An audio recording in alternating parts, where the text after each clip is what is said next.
नमस्ते दोस्तों, प्रणाम। एक हम लोग भजन गीत सुनाने जा रहे हैं। अच्छा लगे तो लाइक सब्सक्राइब कीजिए, कमेंट में बताइए गाना कैसा। डमरू काहे के हो बजवला, हम त आवते रहनी ना। डमरू काहे के हो बजवला, हम त आवते रहनी ना।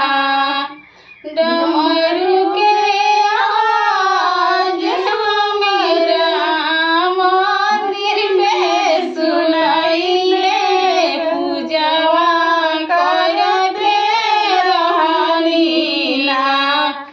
डमरू काहे के हो बजवला, हम त आवते रहनी ना। डमरू के आवाज हमरा मंदिर पे सुनाइले, पूजवा करते रहनी ना। डमरू काहे के हो बजवला, हम त आवते रहनी ना। डमरू के आवाज हमरा बगिया में सुनाइले, फुलवा लोरते रहनी ना।